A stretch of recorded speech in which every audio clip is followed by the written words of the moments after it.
tema 4. Nos habíamos quedado en mitad de un problema que era este, donde nos decían que en el siguiente circuito la fuente ideal tiene un valor característico de 3t más 3 voltios, siendo t el tiempo expresado en segundos. Y nos pedían que determináramos la potencia que cedía dicha fuente en el instante t igual a 1. Ayer ya recuerdo que habíamos tenido algún que otro debate hablando de, es que si me pide la potencia cedida, bueno, vamos a calcular la potencia y luego determinamos si es cedida o consumida. Para eso, ¿qué fue lo que hicimos? Pues dijimos, bueno, calcular la potencia que cede la fuente es calcular esta tensión que estoy señalando aquí, la tensión U y la intensidad I que sale de la fuente. Para calcular la intensidad I, lo que hicimos fue aplicar primera ley de Kirchhoff a este nudo y si obtenemos la intensidad que va por la resistencia I sub R y la intensidad que va por el condensador I sub C, sabremos que I es igual a I sub R más I sub C, que fue lo que hicimos ayer. Calculamos I sub R, calculamos, bueno, I sub R que nos interesa simplemente en el instante t igual a 1, porque nos piden la potencia instantánea que cede la fuente, son 2 amperios, y para I sub C, pues habíamos derivado la expresión de la tensión y habíamos obtenido que esta intensidad era constante, era independiente del tiempo y valía 3 amperios, de forma que la intensidad I en el instante t igual a 1 era 5 amperios. Entonces dijimos, bueno, ya tenemos la tensión porque simplemente de particularizar la expresión de la fuente de tensión en t igual a 1 sacábamos que esa tensión eran 6 voltios, pues tenemos 6 voltios hacia abajo y 5 amperios saliendo de la fuente, sabemos que la intensidad entra por el terminal negativo, sale por el positivo, es decir, la fuente está cediendo potencia. Entonces, nos pregunta el enunciado, determinar la potencia cedida por la fuente. La respuesta es 30 vatios. Es decir, la fuente cede 30 vatios y no hay más debate posible. ¿Bien? Dicho esto, os propuse, si no recuerdo mal, el decir, bueno, ya sabemos que la fuente cede 30 vatios. ¿Y cuántos de esos 30 vatios consume la resistencia? ¿Y cuántos vatios de esos 30 consume el condensador? ¿Alguien lo ha hecho? 3 ohmios por 2 amperios al cuadrado, que es los 12 vatios que tú decías, y son necesariamente vatios consumidos, porque al tratarse de una resistencia es que no hay debate posible. El terminal positivo en la resistencia es el superior, porque la tensión en la resistencia es idéntica a la fuente de tensión, por tanto, la tensión cae en este sentido, es decir, U sub R es igual a serios así. Aquí tendríamos el terminal positivo y aquí el terminal negativo. Y luego la intensidad la habíamos dibujado así y calculada así, es decir, con esta referencia de polaridad, I sub R valía 2 amperios. Por tanto, potencia consumida por la resistencia, P sub R, U por I, bueno, UR por IR, es decir, 6 por 2, 12 vatios, que es lo mismo que le sale a Nacho. Y ahora, ¿es consumida o esa? ¿Por qué terminal entra la intensidad? ¿Por el positivo o por el negativo? Entra por el positivo, sale por el negativo, por tanto, esa intensidad está energía una vez que circula por la resistencia. Por tanto, sale con menos energía. ¿Quién ha consumido o quién ha disipado esa energía? La resistencia. Bien.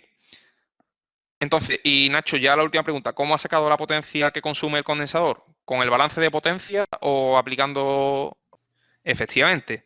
Pues de dos maneras. Quizás lo ideal sería calcularlo por la forma que ya sabemos y luego aplicar el balance de potencia para comprobar que efectivamente todo cuadra y quedarnos tranquilos. Entonces, la potencia en el condensador, sin poner signos, será igual a la tensión en el condensador por la intensidad en el condensador. La tensión en el condensador vuelven a ser los 6 voltios porque esos 3 elementos están conectados en paralelo y la intensidad en T igual a 1 son los 3 amperios. 6 por 3, 18. 18 vatios. Y ahora viene la pregunta del millón. ¿Es potencia consumida o cedida? Bueno, vamos a ver las referencias de polaridad, de tensión y de intensidad, a ver cómo están en el condensador. De nuevo, la tensión es hacia abajo y la tensión del condensador son 6 voltios hacia abajo. Es decir, el terminal positivo es este, el terminal negativo es este, porque la tensión cae terminal positivo al negativo. Y la intensidad entra por aquí y hemos dicho que era sub C igual a 3, si no recuerdo mal. Eso es. Por tanto, la intensidad de nuevo entra por el positivo, sale por el negativo, ese elemento está consumiendo potencia. Y por tanto, estos 18 vatios son consumidos. Si ahora yo aplicara el balance de potencia, diría la suma balance de potencia, yo diría la suma de la potencia generada o cedida en el circuito en cualquier instante tiene que ser igual a la suma de potencia consumida en el circuito. Y efectivamente me doy cuenta de que los 30 vatios que cede la fuente ideal de tensión es igual a los 18 más 12 vatios que consumen conjuntamente la resistencia y el condensador. Y ya hemos cerrado el problema. Esto no quiero perder más tiempo en clase porque se nos va el tiempo y esto, si acaso, en tutoría venís y me preguntáis, pero en clase ya se acabó. Yo tengo un elemento, el que sea, ¿vale? Que lo voy a encerrar en una caja.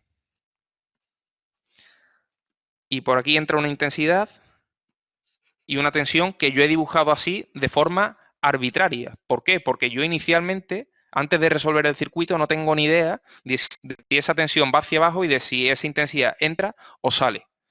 Entonces, una vez que yo tengo la intensidad y la tensión, resuelvo el circuito, etcétera, imaginaos que la intensidad y la tensión son positivas, ambas. Es decir, ambas son mayores que cero. Bien, en esa situación, daos cuenta que si la tensión cae así, es decir, la tensión va del nudo o del terminal con mayor potencial eléctrico al el terminal de menor potencial eléctrico, porque la tensión cae así, lo que significa es que la intensidad entra por el terminal de mayor potencial eléctrico y sale por el de menor. Es decir, la intensidad lleva menor energía eh, después de pasar por el dipolo que cuando entró en el dipolo. Por tanto, ¿qué ha hecho ese dipolo? Absorbe energía. Bien, en este caso, el dipolo absorbe energía.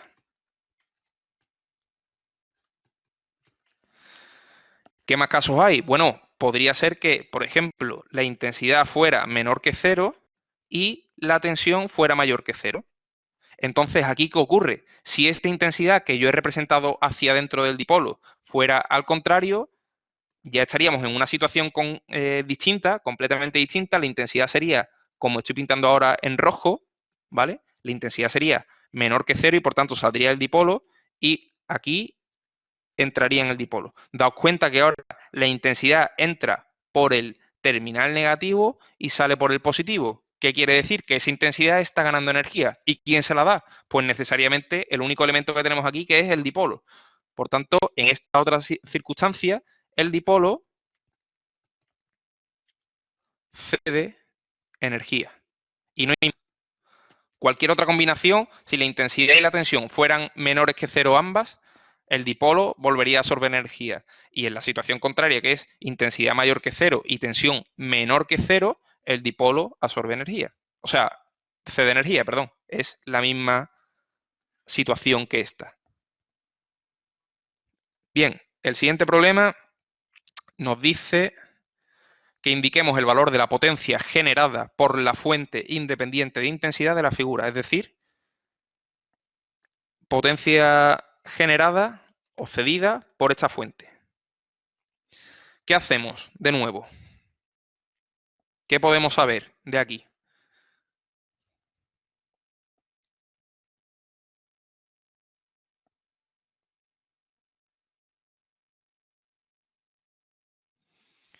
¿O qué queremos saber?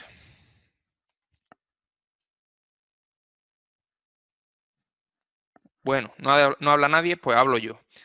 ¿Qué sabemos? Por ejemplo, tenemos aquí una fuente de tensión de 70 voltios. Fijaos que la polaridad está al contrario de cómo solemos ponerla. Lo que me está diciendo es que el terminal positivo es este de aquí abajo y el terminal negativo es este de aquí arriba. Por tanto, los 70 voltios caen de esta forma. Aquí tenemos 70 voltios en ese sentido. ¿Qué más sabemos? Bueno, la fuente de intensidad lo que me está diciendo es que por aquí circulan 10 amperios y por aquí, ¿verdad? Por el hecho de que circulen estos 10 amperios a lo largo de esta resistencia, se produce una caída de tensión en esta primera resistencia de 2 por 10, 20 voltios, en este sentido, porque la fuente de intensidad especifica el sentido y la magnitud de la intensidad que circula a través de ella. Como este elemento y este elemento están conectados en serie, pues la intensidad es la misma. Por tanto, tenemos aquí 20 voltios. Pues ya está. Simplemente lo único que nos hace falta calcular para sacar la potencia que genera la fuente independiente de intensidad será su tensión, porque la intensidad ya la conozco. Es decir, la intensidad de la fuente de intensidad es esta que viene por aquí. Si saco la tensión, esta intensidad por esta tensión me va a dar la potencia generada por esa fuente. Pues vamos allá. Vamos a llamar a esto U sub IG. Efectivamente, ¿por qué, Marina? Porque esta resistencia y esta fuente están en paralelo. Por tanto, la tensión que tenga la fuente de tensión va a ser la tensión que tenga esta resistencia. Por tanto, 70 voltios, así. ¿Vale? Esta U sub R, vamos a llamarle a esta R1 y por tanto esto sería U sub R1. Y a esta vamos a llamarle R2 y así esta sería U sub R2 es igual a 70 voltios, pero en esa misma dirección, porque esta resistencia y esta fuente de tensión están en paralelo. Entonces, lo que nos falta es calcular esta U sub IG, que ¿cómo lo vamos a hacer? Pues simplemente aplicando segunda ley de Kirchhoff. ¿A dónde? Pues fijaos que puedo aplicarla aquí o bien aquí, en este camino cerrado. Es lo mismo. De hecho, es que como están en paralelo, me da igual y conozco todo. O sea que, por simplificar, vamos a hacerlo aquí, a este camino cerrado A, segunda ley de Kirchhoff, al camino cerrado A, y lo que me dice es que menos U sub IG más 20, ¿verdad? Sí, más 20 menos 70 es igual a 0. Más 20 menos 70 es igual a 0. Y por tanto,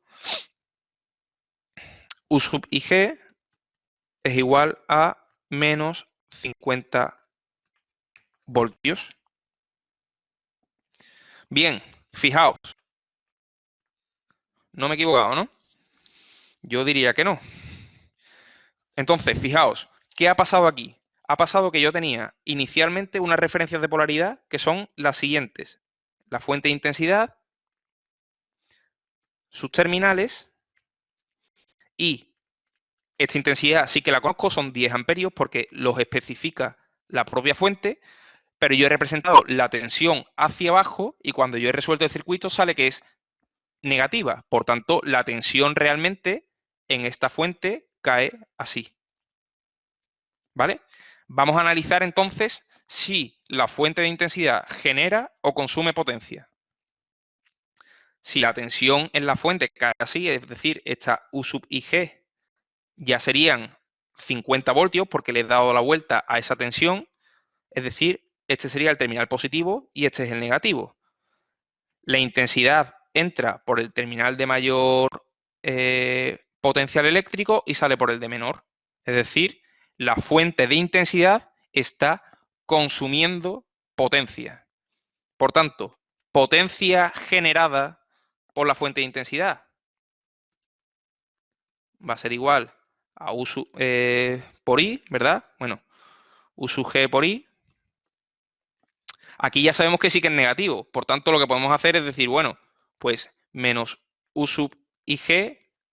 Claro, es que realmente aquí, ¿qué ha pasado? Que yo he hecho el cambio como me ha dado la gana. He dicho, bueno, voy a representar esta U sub IG, vamos a llamarla U sub IG prima. ¿Bien? Entonces, esto sería menos U sub IG prima por I sub G, pues la fuente genera menos por 10, pues menos 500 vatios. Es decir, está consumiendo 500 vatios.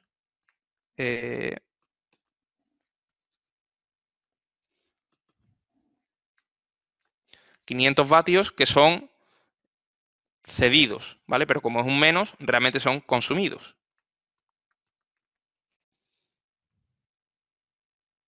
¿Sí? ¿O no? A ver si a mí me daba lo mismo. Lo importante es saber si esa fuente consume o cede. Fijaos que a mí el signo realmente es que me da igual. Es que me he hecho más lío pensando en si tenía que poner el signo o no, que sabiendo si cede o consume. En eso no tengo ninguna duda. Ahora, en poner la fórmula, porque es que la fórmula depende de cómo son esas dos variables. Por eso digo que yo siempre pongo que una potencia es U por I y ahora después me paro a pensar si es consumida o es cedida. Y lo importante realmente es que vosotros seáis capaces de concluir que efectivamente esta fuente está consumiendo potencia o menos cediendo, menos generando potencia. ¿Eso ha quedado claro?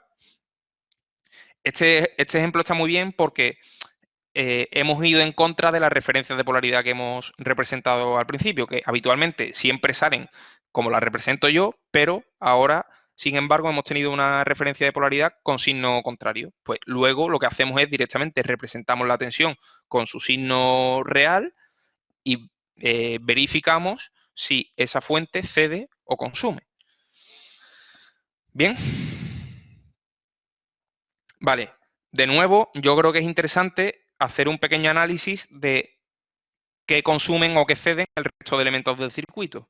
Fijaos que si esta fuente de intensidad consume 500 vatios y estas dos resistencias van a consumir también necesariamente, porque son resistencias y siempre consumen, va a dar toda la potencia del circuito, necesariamente va a ser la fuente de tensión.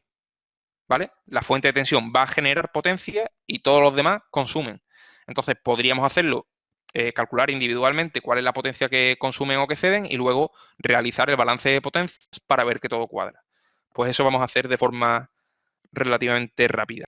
Bien, la potencia consumida por R1, ya sé que es consumida porque es una resistencia, va a ser igual al valor de R1 por la intensidad que circula a través de ella, que son en este caso pues los 10 amperios. Vamos a llamarle IR1, ¿vale? Esto sería por IR1 al cuadrado, pues 2 por 10 al cuadrado, 200 vatios. Entre paréntesis, consumidos. Bien, segunda resistencia. Potencia consumida en la segunda resistencia, en R2, va a ser igual, en este caso, diríamos R2 por la tensión de R2 al cuadrado partido por R2 al cuadrado, ¿verdad? Que esto no es más que la intensidad que circula por R2, que no la he calculado, por tanto, bueno, sería 70 partido por 2, que son 35. Pero como no lo he hecho, pues digo que esto es IR2 y para adelante. IR2 al cuadrado. Y esto me sale, bueno, este R2 al cuadrado con este R2 me va y me queda UR2, que son 70 voltios al cuadrado, partido por R2, que son 2. Pues 70 al cuadrado son 4.900, ¿no? ¿Sí? Partido por 2. 2.450, si no me falla la cabeza. Consumidos también. A ver si lo he hecho bien o no. Sí, 2.450. Muy bien, y ya solo nos faltaría comprobar cuál es la potencia que cede la fuente de tensión, la fuente ideal de tensión. Que para ello lo que tenemos que hacer es hallar esta intensidad. Vamos a llamarla I sub UG. Donde esta es la tensión UG. ¿Vale? Sería más sencillo, porque ahora tenerme que poner a calcular esta intensidad, etcétera, etcétera, es un coñazo, hablando mal y pronto. Pero no pasa nada porque estamos a jueves y ya se acabó la semana prácticamente. Entonces, tenemos 10 amperios aquí y 70 voltios entre 2 ohmios. Aquí tenemos una intensidad y R2 es igual a 35 amperios. Por tanto, esta otra intensidad, si aplico primera ley de Kirchhoff, por aquí vienen 10, por aquí vienen 35, pues allá van 45 amperios. Y ahora vamos a ver, una vez que conocemos la tensión y la intensidad, qué hace esa fuente, que ya lo sabemos, pero vamos a deducirlo. Tenemos una fuente de tensión con las referencias de polaridad que vamos a indicar aquí.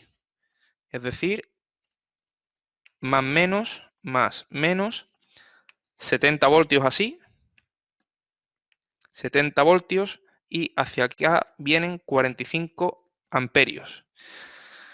Este es el terminal negativo, este es el terminal positivo. La intensidad entra por el terminal de menor potencial eléctrico y sale por el de mayor. ¿Qué está haciendo esa intensidad? Ganar energía. ¿Quién se la da? La fuente. Por tanto, la fuente cede potencia. La fuente cede, la fuente U sub G cede, pues 70 por 45, y esto no me lo sé cuánto da. Lo tengo por aquí hecho. ¿O no? 3150 vatios. Y estos son cedidos. Bien, ahora llega tu momento, Nacho. Balance de potencia. Suma de potencia cedida tiene que ser igual a suma de potencia consumida. Suma de potencia cedida tiene que ser igual al sumatorio de potencia consumida. Vamos a ver cuánto se consume. Se consume 500 vatios, que eran los menos 500 cedidos, más 200, más 2450. Eso es, y se ceden 3150. 500 más 200, 700, más 2450, 3150. Por tanto, balance de potencia cuadra. No nos hemos equivocado.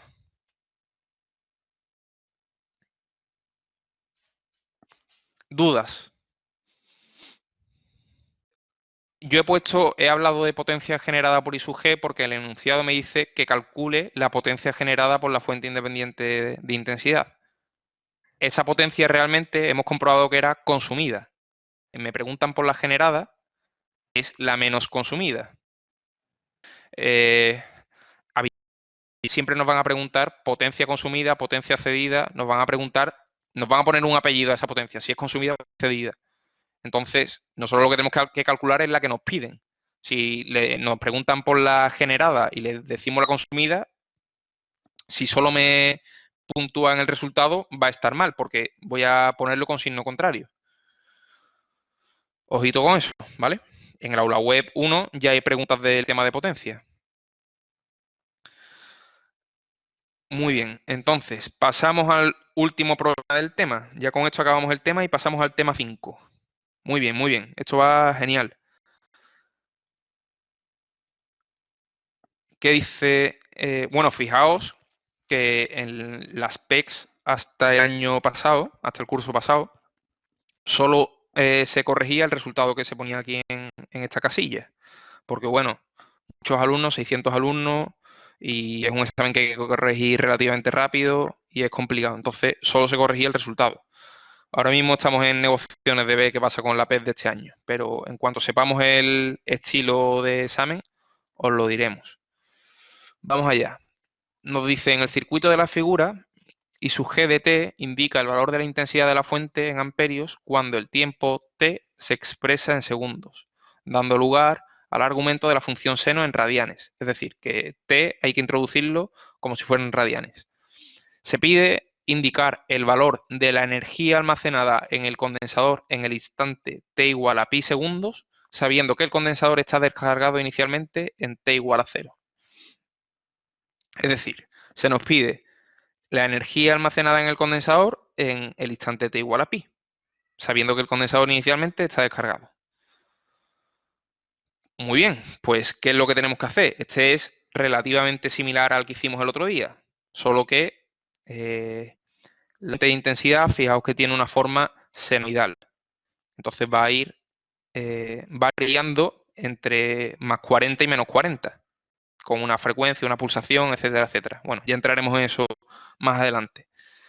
¿Qué es lo que tenemos que hacer para calcular la energía almacenada en un condensador? Pues lo de siempre.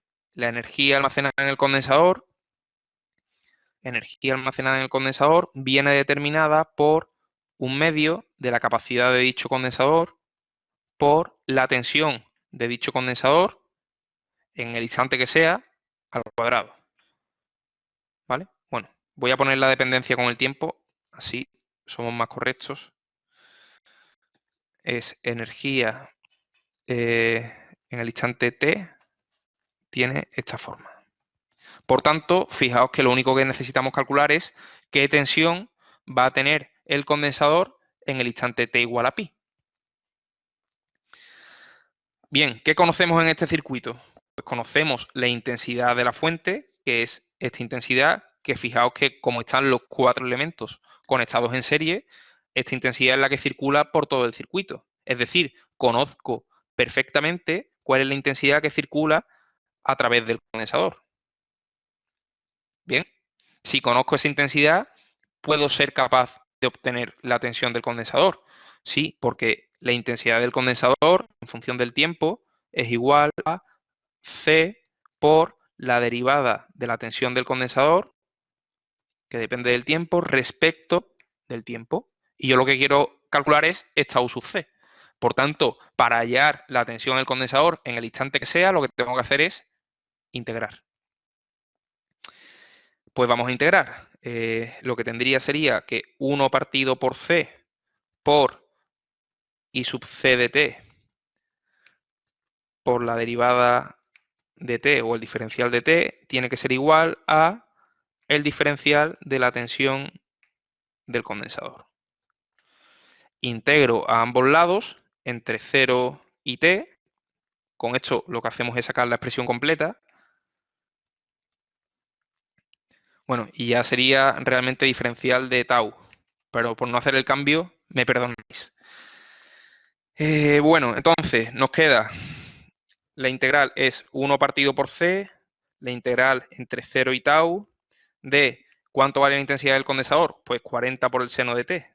40 por el seno de tau, diferencial de tau. Esto tiene que ser igual a la tensión del condensador en el instante t menos la tensión en el condensador en el instante t igual a 0.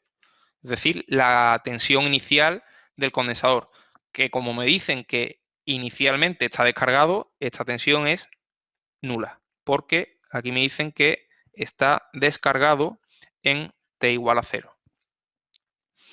Pues si integro esta expresión, lo que obtenemos es que U sub C de t, la integral de esto, ¿qué es? Pues saco el 40 fuera, 40 partido por C que, bueno, mantengo el C. La integral del seno es el menos coseno, ¿no? El menos coseno de tau entre t y 0. Seguimos entonces.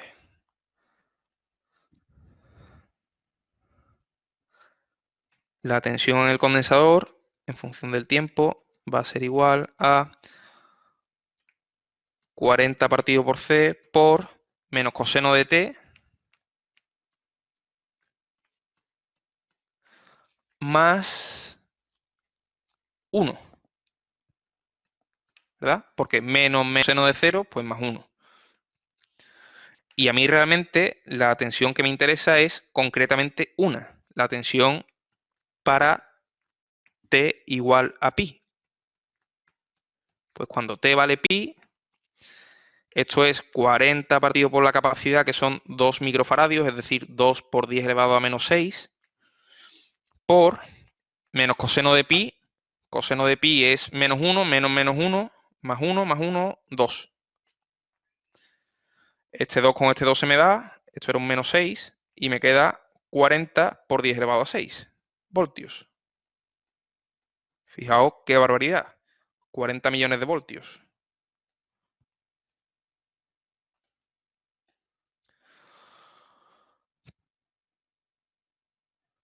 Bien, entonces una vez que tenemos esta tensión, nos vamos directamente a la expresión de la energía almacenada en el condensador. Bueno, en T igual a pi vamos a poner, en T igual a pi, esto es igual a 1 medio de la capacidad por la tensión del condensador en T igual a pi al cuadrado. Tensión al cuadrado.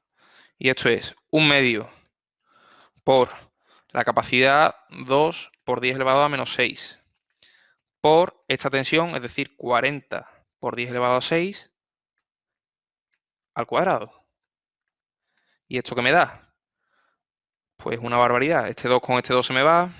Me queda 1600 por 10 elevado a 12 por 10 elevado a menos 6, que esto es 1600 megajulios. Y ya estaría. ¿Verdad?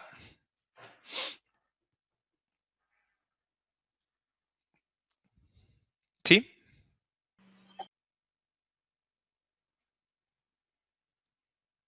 ¿O no? Pues muy bien. Aquí creo que no merece la pena ponernos a calcular potencias, porque la verdad es que me da hasta pereza. Si queréis intentarlo, en todo momento la potencia se tiene que mantener, se tiene que dar el balance de potencia, es decir, que la potencia cedida sea igual a la potencia consumida. Pero me da pereza, me da pereza. Prefiero empezar con el tema 5. Hacedlo y si tenéis dudas, venís a tutoría, que para eso están, ¿vale? Cierro esto, se acabó la potencia y nos vamos al tema 5.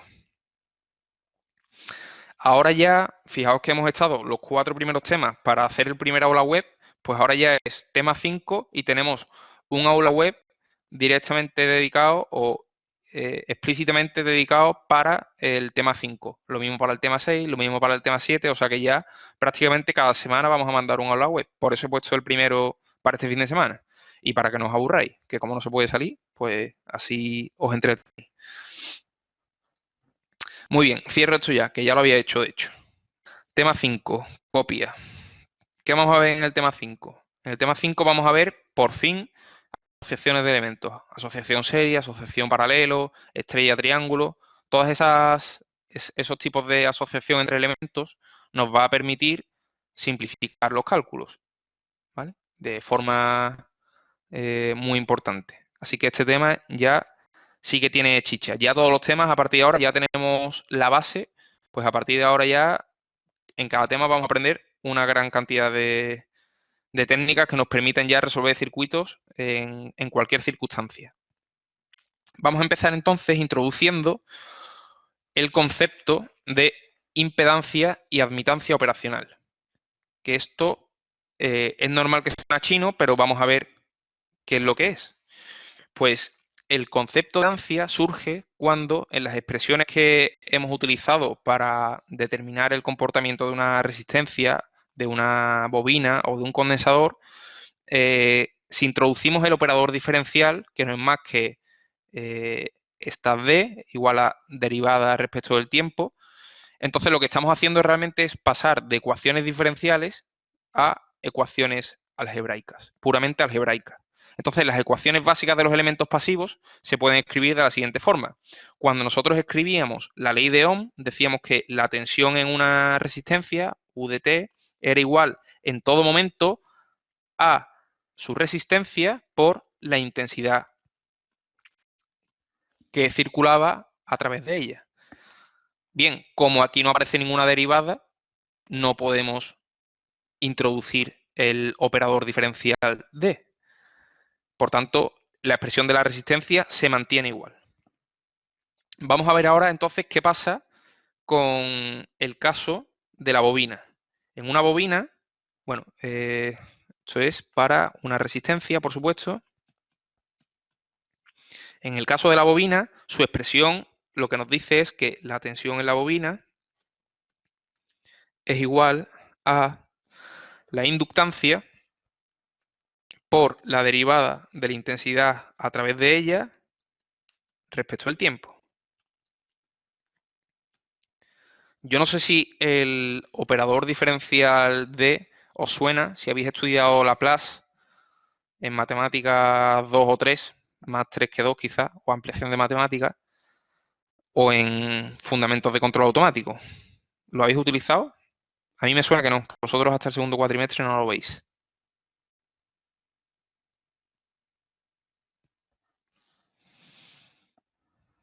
Bueno, nadie responde, no pasa nada. Lo que nos permite entonces este operador diferencial es, donde pone derivada, multiplico por D. Pues lo que hago es que la tensión en la bobina, en función del tiempo, va a ser igual a el coeficiente de autoinducción de la bobina, es decir, la inductancia, por, donde pone derivada, pongo el operador diferencial. Vamos a escribirlo bien, que se vea así un poco feo. Por la variable respecto de la que estábamos derivando antes y que multiplica ahora al operador diferencial, es decir, I sub L de t. Por tanto, fijaos que hemos pasado de una ecuación diferencial a una ecuación algebraica de toda la vida, simplemente introduciendo el operador diferencial d. ¿Vale? Esto es para las bobinas. Y para los condensadores, lo que tenemos es que la intensidad del condensador en función del tiempo es igual a C por la derivada de la tensión en función del tiempo respecto del tiempo. Y si volviéramos a escribir la tensión, en función de la tensión, bueno, vamos a hacer el paso tranquilamente. Esto sería que la intensidad... Sí, un momento, ahora mismo respondo. La intensidad sería igual... La intensidad es igual a C por el operador diferencial que multiplica a la tensión del condensador, que depende del tiempo. Fíjate, Marina, que cuando expresamos la ecuación fundamental del condensador, nos es imposible despejar la tensión en función de la intensidad. Tendríamos que integrar, ¿verdad? Aquí directamente sí podemos despejar la tensión. La tensión del condensador en función del tiempo va a ser igual a 1 partido por C por D por la intensidad del condensador. Bien, las ecuaciones algebraicas nos permiten operar con ellas alegremente sin necesidad de integrar o derivar. Y dirás, bueno, ¿y eso a mí para qué me vale? Bueno, porque ahora vamos a definir la impedancia y la admitancia operacional, que son una función del operador diferencial D. Vamos allá. Entonces, en general, para un dipolo constituido por elementos lineales e invariantes en el tiempo, es decir, un dipolo con dos terminales y un conjunto de elementos dentro, normalmente van a ser pasivos, es decir, resistencias, bobinas y condensadores, que no tiene fuentes independientes, es decir, solo tiene elementos pasivos o como mucho alguna fuente dependiente, se puede encontrar una función z que depende del operador diferencial, que aplicada sobre la intensidad del dipolo da lugar a la tensión del dipolo. A esta función se le conoce como impedancia operacional de un dipolo. ¿Vale? Es decir, para un dipolo cualquiera, que puede tener dentro casi de todo, puede tener resistencias conectadas como sean, en serie, en paralelo, me da igual, condensadores conectados en serie, en paralelo, como sea, y bobinas o inductancias, lo mismo, conectados como sean. Yo puedo ser capaz de, eso sí, no pueden tener fuentes independientes en su interior, pero yo soy capaz de encontrar una relación entre esta intensidad y esta tensión del dipolo.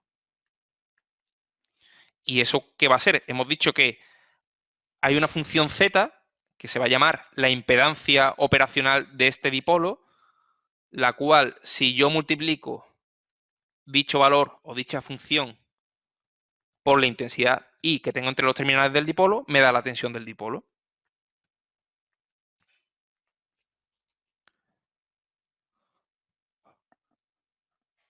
¿Dónde está la ventaja de esto?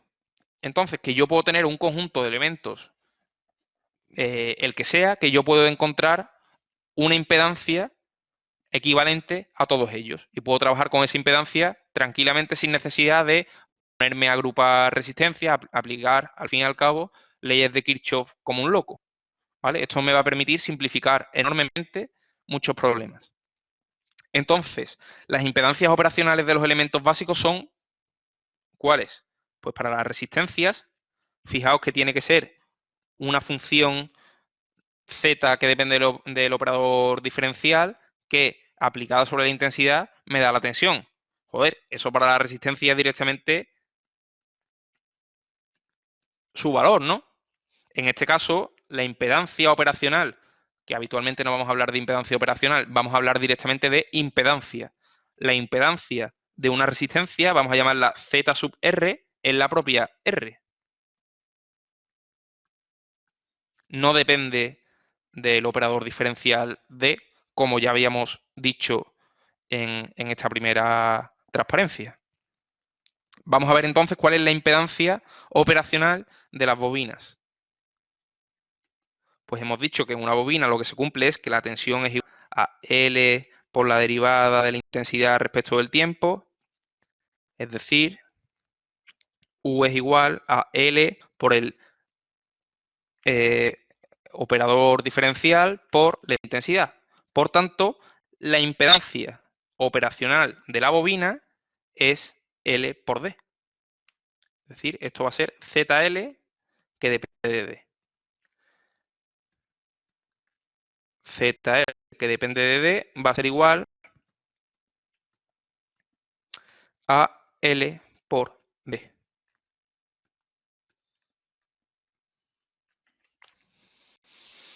Y por último, para el condensador,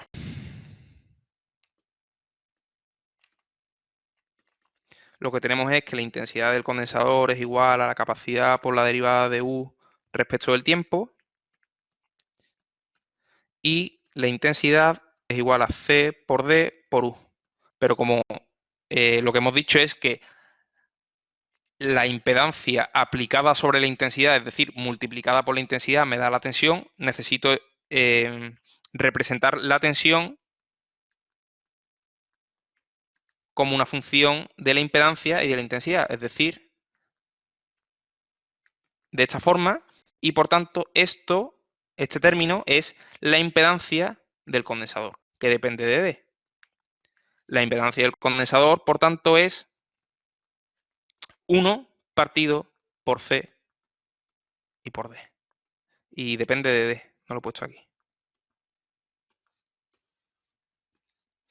Bien. ¿Por qué vamos a empezar a hablar de impedancias? Pues porque las impedancias sí se pueden asociar. De otra forma, yo no puedo asociar resistencias con capacidad o con inductancias. ¿Vale?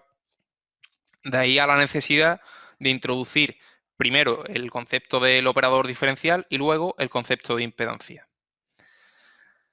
Bien, ahora ocurre algo similar a lo que ya teníamos con la resistencia y la conductancia, y es que hay otro concepto que es el de admitancia. Bueno, primero vamos a hacer, perdón, me he colado, un ejemplo de impedancia operacional. ¿Cómo se asocian dos elementos pasivos cualesquiera? Que lo tengo por aquí.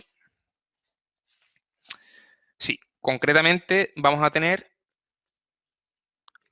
un circuito al que se conecta una resistencia y una bobina. Una resistencia de valor R y una bobina de valor L. Si yo encerrara estos dos elementos dentro de una caja, sería un dipolo que yo dentro no sé lo que hay. Lo que hemos dicho es que sea lo que tenemos dentro, yo puedo encontrar la relación que hay entre esta intensidad y esta tensión gracias a la impedancia operacional. Vamos a ver en este caso en particular qué es lo que se cumple. Nosotros sabemos que si por aquí circula I, habrá una caída de tensión, llamémosla U sub R, y por el hecho de circular esta intensidad a lo largo de la bobina, aquí habrá otra caída de tensión U sub L, ¿verdad? Si yo aplicara aquí la segunda ley de Kirchhoff, lo que obtendría es que efectivamente esta tensión U, que es la que a mí me interesa, va a ser igual a U sub R más U sub L. Y yo U sub R sé cuánto vale. U sub R no es más que R por I, por la ley de Ohm. Y U sub L yo sé que es igual a, perdón, aquí va un más. U sub L es igual a L por la derivada de esta intensidad respecto del tiempo. Bueno, vamos a introducir el operador diferencial. Pues lo que vamos a tener es que RI más L por D por I es igual a la tensión que estaba buscando. Bueno, y como estas dos intensidades son iguales y me he quitado de en medio la derivada, puedo sacar factor común. Lo que voy a tener es que R más LD por I es igual a U. Pues esta va a ser la impedancia dipolo. ZD, que es la impedancia de este dipolo. Impedancia del dipolo formado por una resistencia y una bobina.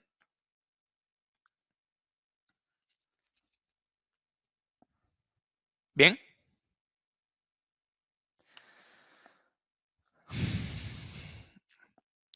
Todavía puedo que entendáis que no sabéis para qué estamos haciendo esto. Bueno, estamos solo en el punto 5.1.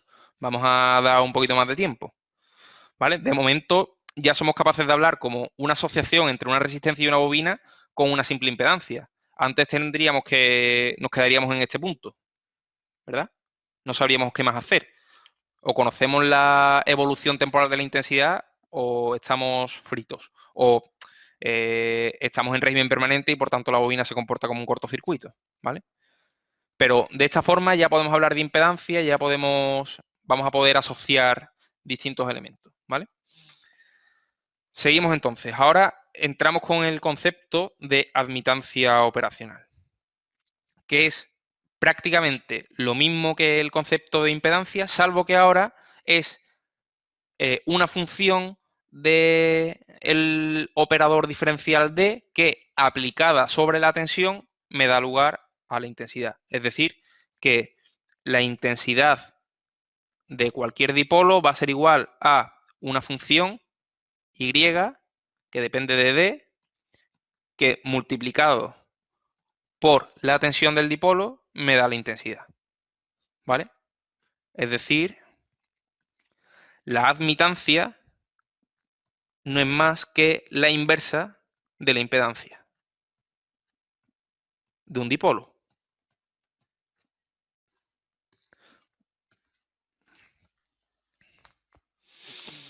Bien, y para los elementos pasivos básicos, ¿qué va a ser? Pues daos cuenta que para las resistencias lo que tenemos es que I es igual a 1 partido por R por U, que es igual a la conductancia de esa resistencia por U. Por tanto, la admitancia de una resistencia no va a depender de D, así que no sé por qué pongo el paréntesis, va a ser igual a 1 partido por R o, lo que es lo mismo, la conductancia.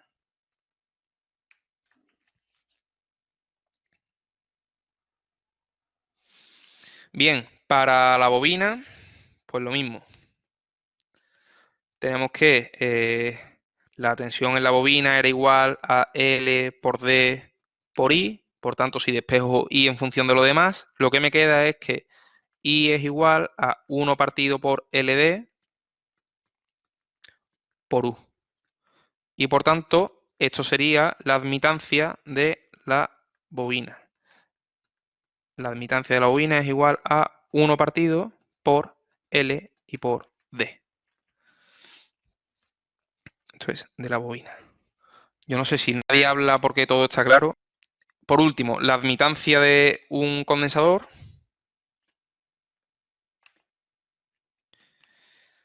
es I es igual a C por D por U, habíamos dicho, ¿no? Y por tanto, la admitancia del condensador directamente podemos decir que es C por D. Bien, de esta forma tenemos admitancias de los elementos pasivos básicos. Vamos a ver un ejemplo. De la misma forma que hemos hecho con la resistencia y la bobina, vamos a ver el ejemplo de admitancia operacional. Para lo cual vamos a conectar en paralelo una resistencia y un condensador.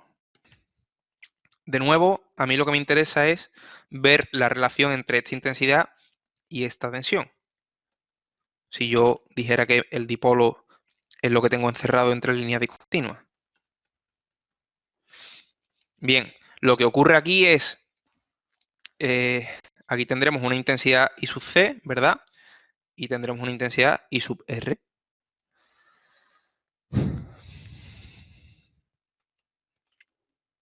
Entonces, I es igual a I sub C más I sub R de la aplicación de la primera ley de Kirchhoff a este nudo. Y ahora I sub R, bueno, I sub C es igual a C por D por la tensión U. E I sub R no es más que U partido por R, más 1 partido por R por U. De nuevo puedo volver a sacar factor común y lo que me queda es C por D más 1 partido por R, que es lo mismo que la conductancia, que multiplica a U.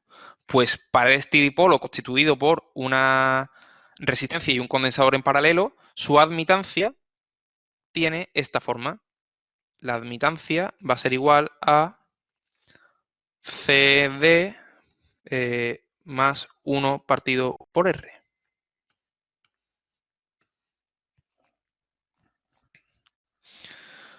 Bien, dejo un momento para que copie si alguien tiene que copiar y si no, pasamos.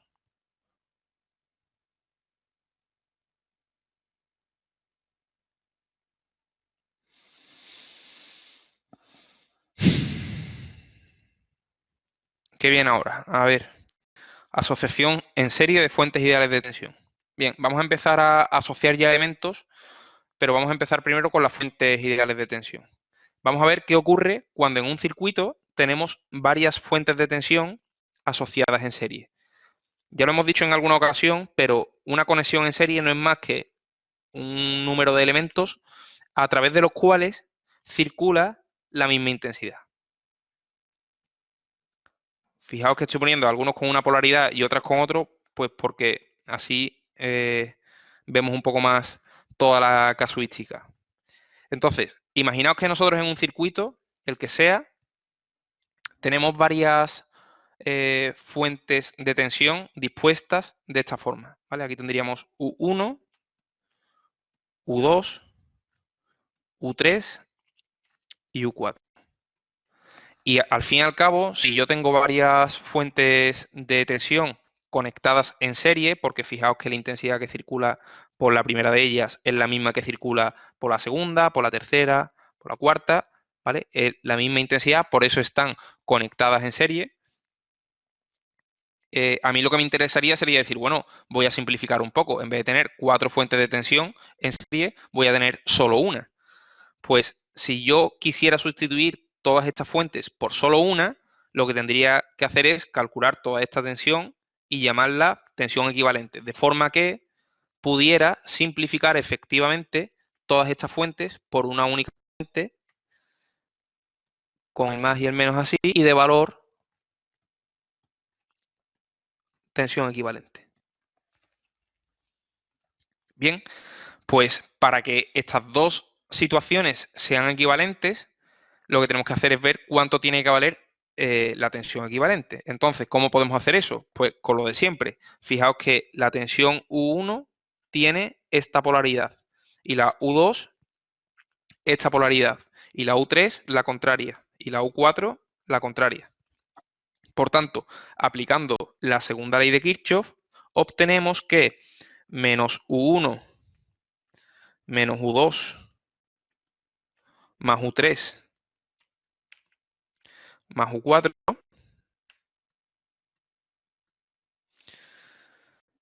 menos U equivalente tiene que ser igual a 0, ¿verdad? Y por tanto, U equivalente es igual a, pues, U3 más U4 menos las otras dos.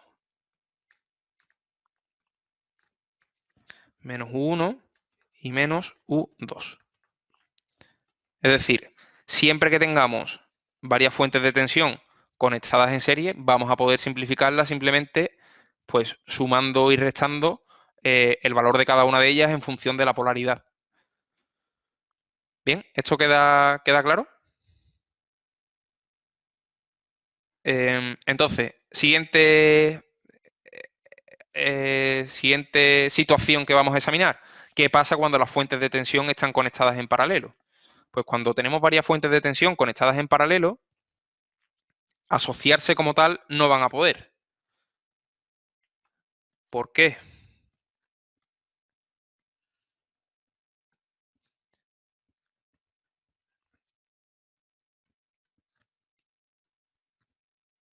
Pues no se pueden asociar porque las leyes de Kirchhoff se tienen que cumplir siempre. Entonces, tienen que cumplir una condición en concreto, que es que todos los elementos que están en paralelo tienen que tener la misma tensión. Si a esto le llamamos tensión equivalente, y esto es U1, U2, que fijaos que tiene polaridad contraria, U3 y U4, vamos a representar qué sentido tienen las tensiones aquí, U1, U2 al contrario, U3 y U4.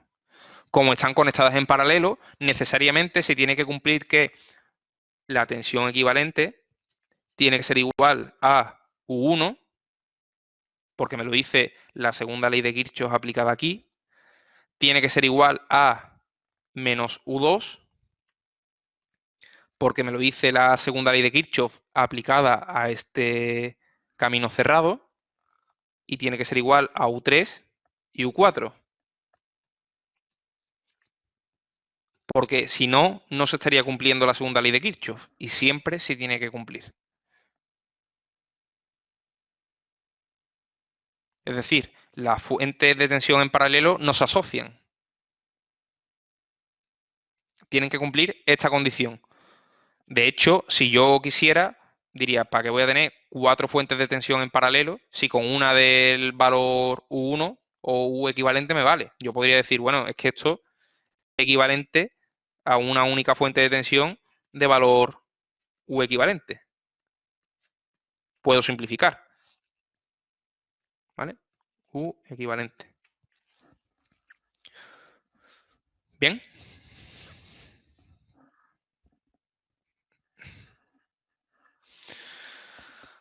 Bien, pues entonces vamos a pasar a ver lo mismo, pero con las fuentes ideales de intensidad.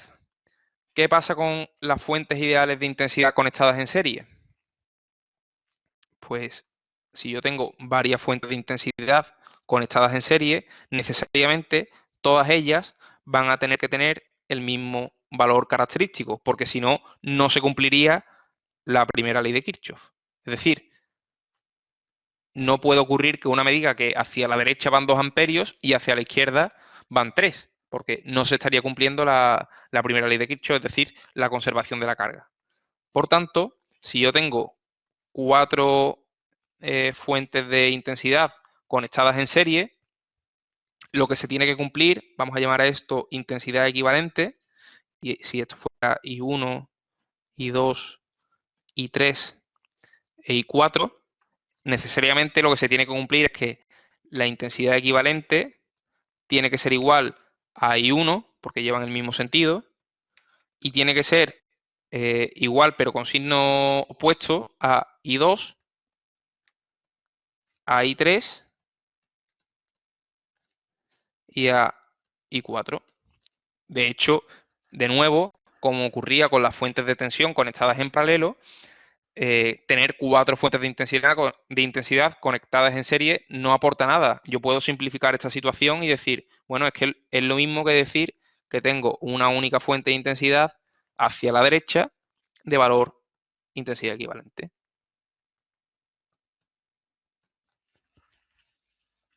Esto es una fuente de intensidad.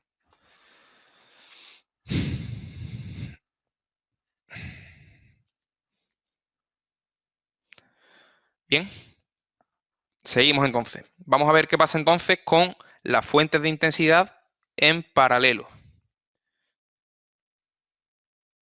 Daos cuenta que la situación es la contraria a las fuentes de tensión. Las fuentes de tensión conectadas en paralelo tenían que cumplir cierta condición para que la situación fuera factible, y en el caso de las fuentes de intensidad es cuando están conectadas en serie, porque la magnitud que imponen cada una de ellas es primero tensión y luego intensidad. Entonces aquí, si tenemos varias fuentes de intensidad en paralelo, vamos a poner, yo qué sé, 4 mismo, ¿no?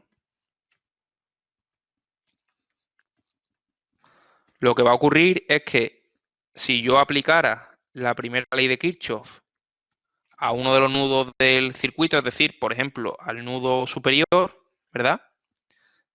Yo a esto voy a llamarle intensidad equivalente con ese sentido, y lo que tiene que ocurrir, bueno, a esta no les he llamado, esto va a ser I1, I2, I3 e I4.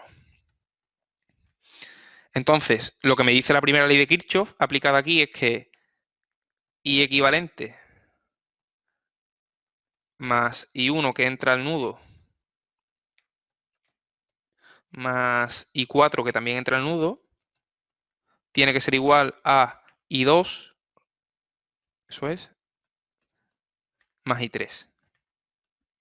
Por tanto, I equivalente es igual a I2 más I3 menos I1 y menos I4. Por tanto, yo puedo simplificar esta situación y decir, bueno, en vez de tener 4 fuentes de intensidad conectadas en paralelo, voy a simplificar la situación de forma que yo tenga una única fuente de intensidad de valor la equivalente.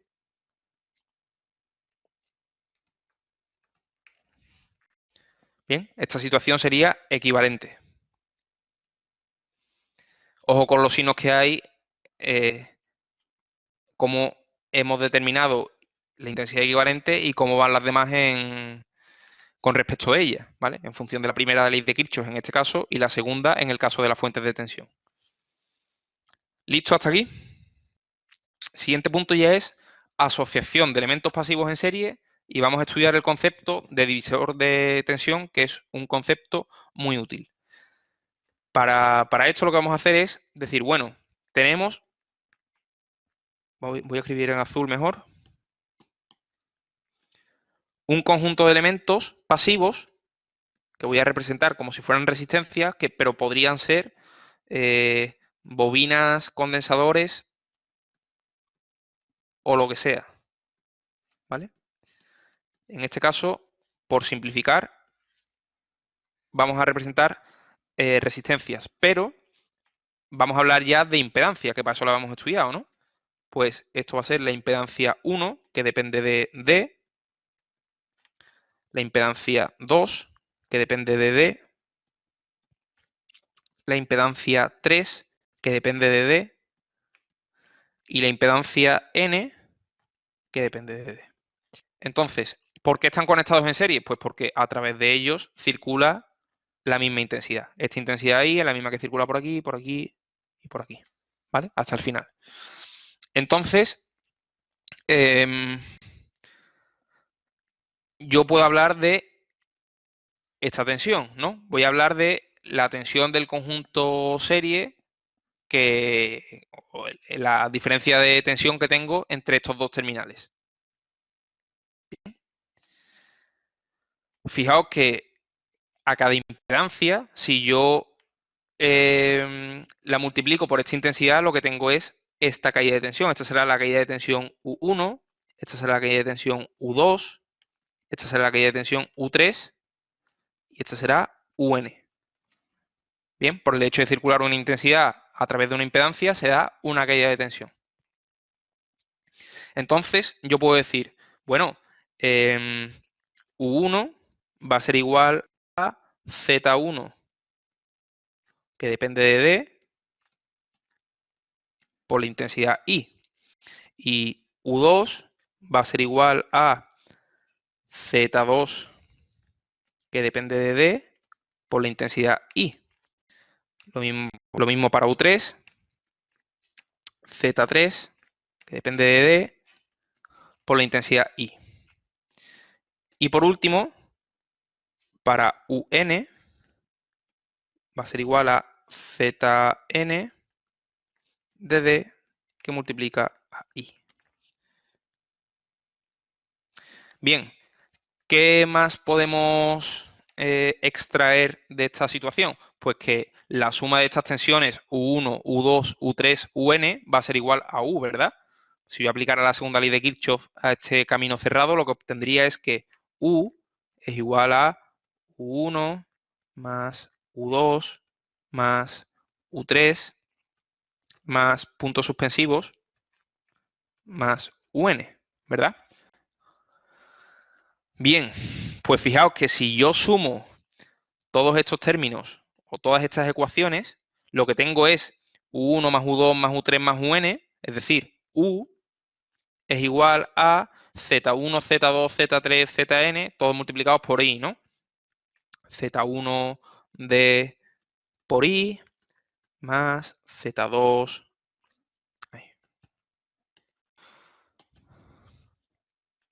Z2 de por I más punto suspensivo, por acortar un poco, más Zn, que depende de D, por I.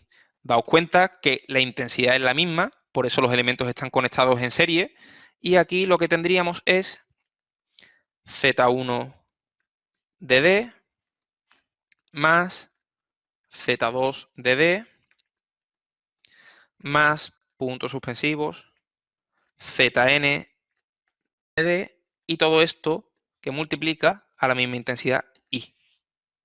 Es decir, simplificando de nuevo, lo que diría es que la tensión U, la tensión total, es igual a el sumatorio desde I igual a 1. Bueno, I no es una letra muy apropiada para los sumatorios en esta asignatura, como ya os habréis podido dar cuenta.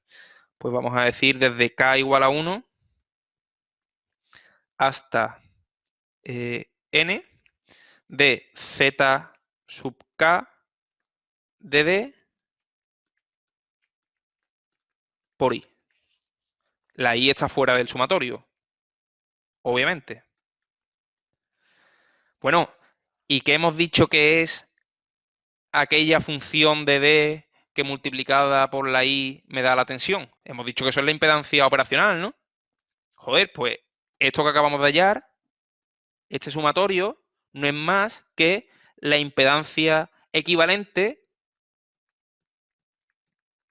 de todo el conjunto de elementos que está conectado en serie.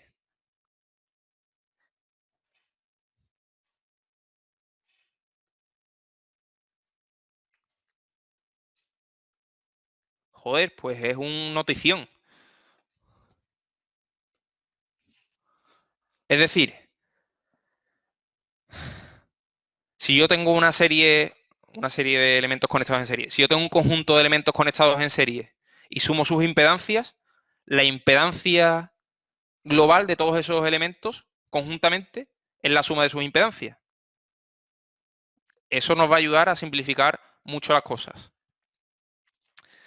No sé si estaréis en vuestra casa o no. Yo en la mía, como estáis viendo, ya estoy emocionadísimo.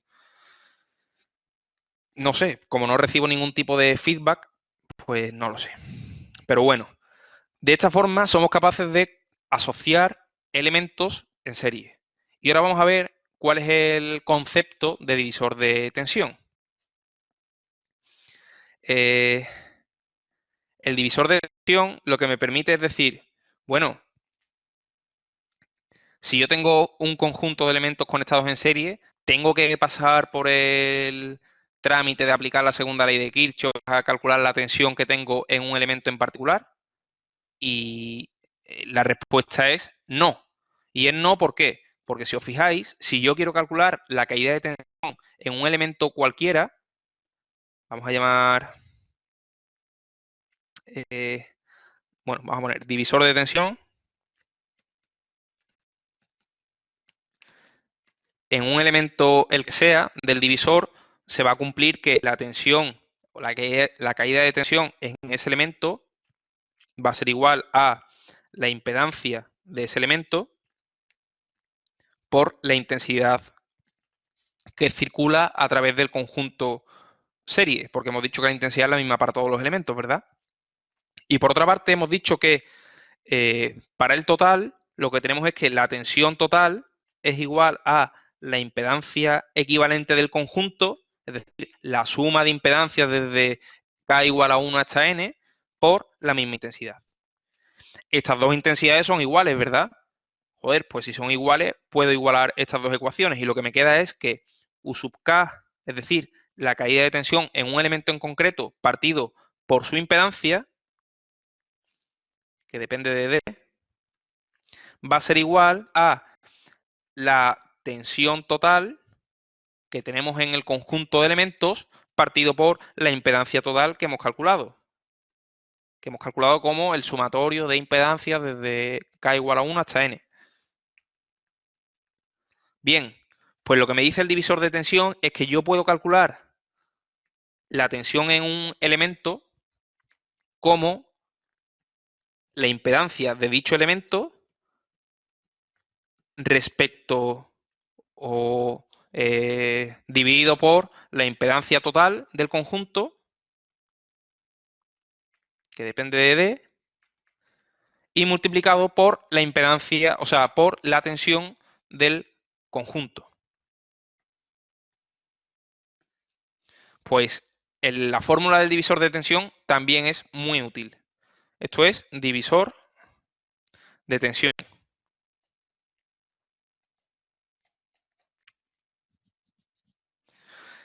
¿Esto qué me permite? Imaginaos que yo estoy en un circuito y conozco la tensión U. Bien, y me piden que calcule la caída de tensión en esta Z3. Pues yo no tengo que calcular la intensidad, no sé qué, no sé cuánto. No, no, no. Si yo conozco la impedancia en cuestión y cada una de las otras impedancias, yo aplicando un divisor de tensión, soy capaz de calcular esa tensión sin necesidad de toda la parafernalia, de calcular la intensidad, no sé qué, no sé cuánto. Es bastante útil. Ya lo aplicaremos en problemas, ¿vale? ¿Ha quedado claro el concepto de divisor de tensión? Es el momento de hablar. Bien, pues de la misma forma, una vez que hemos visto asociación de elementos pasivos en serie, vamos a ver la asociación de elementos pasivos, pero ahora en paralelo. Y vamos a ver el concepto de divisor de intensidad, que va a ser muy parecido al del divisor de tensión, pero ahora vamos a hablar de intensidad cuando hay varias ramas en paralelo. Entonces, para ello, ¿cuánto queda? 20 minutos. Lo que vamos a hacer es agrupar varios elementos que están conectados en paralelo.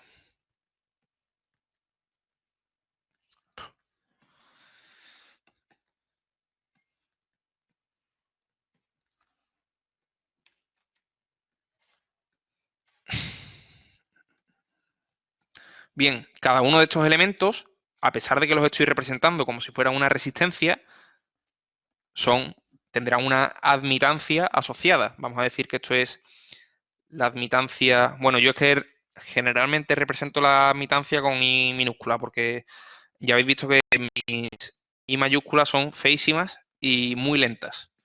Así que, si me permitís, para mí las admitancias son esto, ¿vale? Y 1 de D, y 2 de D, y 3 de D, e I4, bueno, puntos suspensivos, y N de D, ¿verdad? Bien, pues fijaos que en este caso lo que comparten todas estas admitancias es la tensión que tienen entre sus terminales. Entre este terminal y este terminal tendrán una tensión única U. Entre este terminal y este terminal, esta tensión U, ¿vale? Porque están conectadas en paralelo. Si yo aplicara la segunda ley de Kirchhoff aquí, como aquí solo tengo dos conductores que tienen una caída de tensión nula, lo de siempre, ¿vale? Y por otra parte, aquí tendré la intensidad I. Bien, bien, pues esta intensidad I se va a bifurcar por las distintas ramas. Aquí tendremos I1, I2, I3 e IN. No sé por qué pongo la intensidad en mayúscula, realmente da un poco igual. Ya lo he puesto así, pues así se queda, IN. Y entonces, ¿qué es lo que se cumple en este circuito? Bueno, en este circuito se cumplen varias cosas. La primera es que si yo aplico la primera ley de Kirchhoff al nudo A, lo que obtengo es que I necesariamente es igual a I1 más I2 más I3 más puntos suspensivos más IN. Bien, y lo segundo que sabemos es que si yo aplico a cada admitancia su tensión o multiplico cada admitancia por su tensión, obtengo la intensidad. Es decir, I1 es igual a la admitancia 1, que depende de D, por U. I2 es igual a la admitancia 2, que depende de D, por U. I3, lo mismo. Admitancia 3, que depende de D, por U. Puntos suspensivos, IN es igual a IN, que depende de D, por U. Bien, si yo sumo, a partir de ahora lo que obtengo es la suma de todas las intensidades, que hemos dicho que es igual a I, es decir, I va a ser igual a la suma de todas las admitancias, desde K igual a 1, hemos dicho, hasta N, de todas las I sub K, que dependen de D, multiplicadas por la tensión, que es común a todas ellas, por eso he podido sacar factor común. Bueno, pues de nuevo, lo que hemos hecho es calcular cuál es la admitancia equivalente, vamos a llamar I equivalente, de todo el conjunto de admitancias conectadas en paralelo. Esto sería admitancia equivalente del conjunto paralelo. Esa admitancia equivalente por esa tensión me da la intensidad que tenemos en bornes del conjunto. Bien, pues introducido el concepto o la posibilidad de asociar elementos en... Bueno, daos cuenta de que para asociar elementos pasivos en serie lo que hay que hacer es sumar impedancias, como hemos visto aquí. Lo que hacemos es sumar impedancias y lo que tenemos que hacer para calcular o asociar elementos en paralelo, lo que tenemos que hacer es sumar admitancias. Eso sí es importante. Como queda grabado, no hace falta ni casi escribirlo, pero daos cuenta, el conjunto lo que tenemos que hacer es sumar todas las admitancias de los elementos que estén conectados en paralelo. Dicho esto, ¿qué pasa si yo estoy en una situación, de nuevo, vamos a introducir el concepto de divisor de intensidad? Vamos a representar la situación como sería. Imaginaos que estamos así, una admitancia, otra admitancia, otra y otra. Y yo aquí solo conozco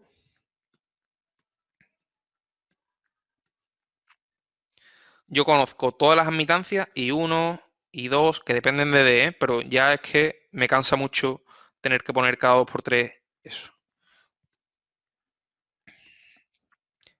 Y 4. Yo conozco las 4 admitancias y conozco la intensidad que les llega a todas ellas. ¿Bien? Y a mí me piden una intensidad en concreto. Véase esta, I3. Pues yo conociendo todas estas admitancias y esta, soy capaz de sacar I3. ¿Cómo? Pues aplicando el divisor de intensidad, que no es más que, si nos fijamos, la intensidad en un elemento cualquiera, I sub K, va a ser igual a su admitancia, I sub K, por su tensión. Bueno, sabemos que aquí la tensión es común. Aunque no la sepa, me da igual, porque es que no va a aparecer. Y por otra parte, lo que hemos hallado es que la intensidad total, es decir, esta que sería dato, es igual a la admitancia equivalente por la tensión U. Como esta U y esta U coinciden, puedo decir que I sub K partido por Y sub K es igual a I partido por Y equivalente. Y por tanto, la intensidad en un elemento, el que sea, va a ser igual a la admitancia de dicho elemento partido por la admitancia equivalente del conjunto multiplicado por la intensidad I, que es la intensidad que alimenta al divisor de intensidad, ¿vale? Habitualmente voy a referirme a esta intensidad como la intensidad que alimenta al divisor de intensidad. ¿Por qué? Porque fijaos que tenemos un conjunto de elementos conectados en paralelo y esta intensidad es la que alimenta, no sé poner otro sinónimo, la verdad, es que es la intensidad que alimenta al divisor de intensidad. Y si me piden una de estas, pues aplicando esta fórmula directamente puedo sacarla. De ahí su utilidad.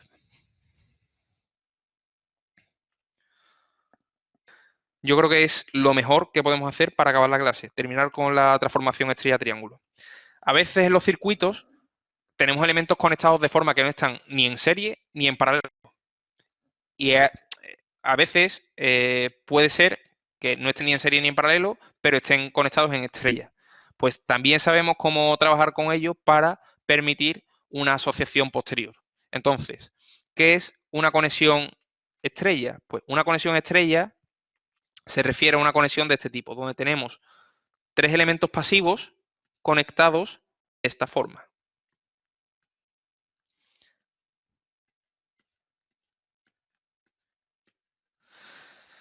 Fijaos que tenemos B y C y terminal común que sería este central. ¿Bien? Y ahora vamos a tener tres impedancias. ZA, que es la impedancia que está conectada al terminal A, que va a depender de D, como siempre. Si se me olvida, pido disculpas, pero es que es muy cansino. Z sub C y Z sub B de Barcelona. Esta sería la conexión estrella, porque más o menos están conectados en estrella de tres puntas.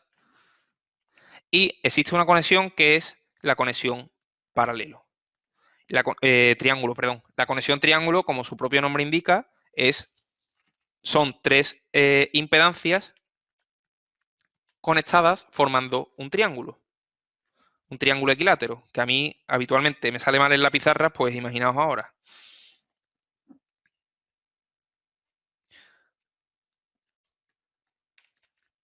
¿Vale?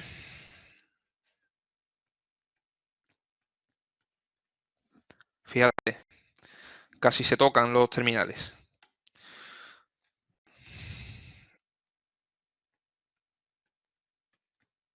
Ahora sí. Bien, entonces fijaos que de nuevo tenemos tres terminales, aunque sí que es verdad que ha desaparecido lo que habíamos dicho que era el terminal común, es decir, este terminal. Esto ya en un triángulo desaparece. Y ahora lo que vamos a tener es, pues, tres impedancias que van a ser distintas. Obviamente yo no puedo hacer este cambio alegremente sin cambiar las impedancias. Las impedancias van a ser distintas. Esta va a ser ZAB, porque está conectada entre los terminales A y B. Esta será ZAC, entre los terminales A y C, y ZBC. Bien, pues para pasar de un tipo de conexión al otro, simplemente lo que se hace es aplicar una fórmula que yo sé de memoria y que no merece la pena que os aprendáis la deducción. Por eso directamente lo que voy a hacer es plantar aquí el cómo pasar de una a otra. Para pasar de estrella a triángulo, daos cuenta que los datos son, bueno, vamos a ponerlo todo, venga. Para pasar de estrella, que habitualmente se representa como con una Y, que a mí me sale fatal, vamos a pasar de estrella a triángulo, que se representa con un triángulo habitualmente. Fijaos que aquí los datos son pues las impedancias de la estrella, es decir, ZA, ZB y ZC. Y las incógnitas, pues son las impedancias del equivalente en triángulo. Incógnitas, pues van a ser ZAB, ZAC y ZBC. Entonces, ¿cómo pasamos? Pues ya digo que es una fórmula que hay que aprenderse y poco más. No podemos hacer mucho más porque es un coñazo. ZB, que depende de D, va a ser igual a la impedancia, fijaos que como es AB, la impedancia de cada una de estas dos, es decir, ZA más ZB, más cada una de estas dos impedancias multiplicadas, ZA por D, por ZB, perdón, partido por la que no ha aparecido hasta ahora, es decir, ZC. Esto es así y no merece la pena aprendérselo, de verdad. Pocas cosas os vamos a pedir que os aprendáis de memoria en esta asignatura y esta es una de ellas. ¿Vale? Entonces, el cambio para las otras dos, que serían ZAC y ZBC, es idéntico. Voy a poner uno más, pero no hace falta realmente. Es decir, ZAC pues va a ser la suma de cada una de estas dos, es decir, ZA más ZC, más el producto de estas dos, ZA por ZC, partido por ZB, que es la que no ha aparecido hasta ahora. Y para terminar, vamos a ver cuáles son las expresiones que nos permiten pasar de triángulo a estrella. Daos cuenta que ahora los datos son las impedancias del triángulo, es decir, ZAB, ZAC y ZBC, y las incógnitas son pues las de la estrella. No sé qué estoy escribiendo ya, incógnitas. ZA, ZB y ZC. Entonces, ¿cuáles son esas expresiones? Pues ZA va a ser igual a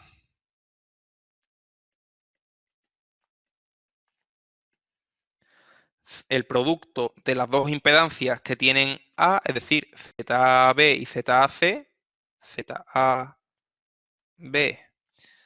por ZAC, partido por la suma de las tres. Pues ZAB más ZAC más ZBC.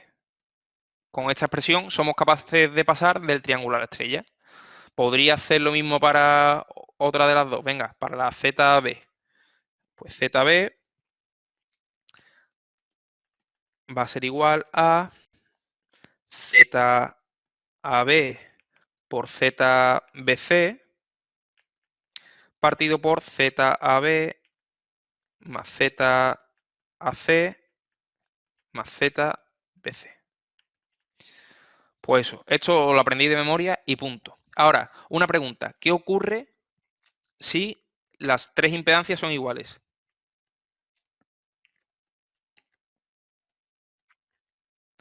Vamos a decir que Z triángulo es igual a ZAB,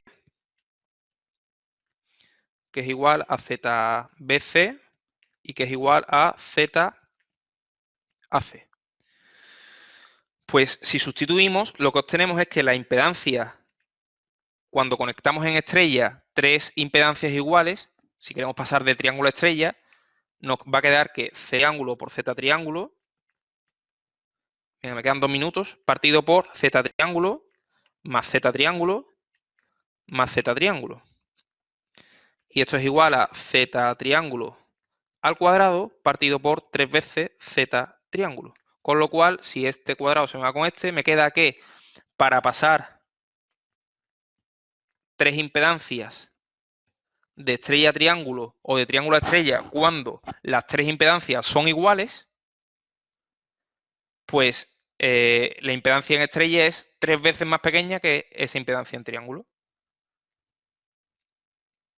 Esto solo cuando las tres impedancias son iguales, ¿eh? Solo en este caso. Pero es importante porque, sobre todo en sistemas trifásicos, se va a cumplir que las tres impedancias sean iguales. Sistemas trifásicos equilibrados. Pero ahí lo dejo. Muy bien. 8 y 9 de la tarde. Por mí hemos acabado, porque ahora lo que vienen son... bueno, lo he puesto todo en la misma transparencia. No pasa nada. Ya hemos hecho todo. Pero esto ya nos permite acabar la teoría del tema 5. Fijaos ahora la cantidad de problemas que he preparado. Yo creo que la semana que viene vamos a hacer solo problemas del tema 5.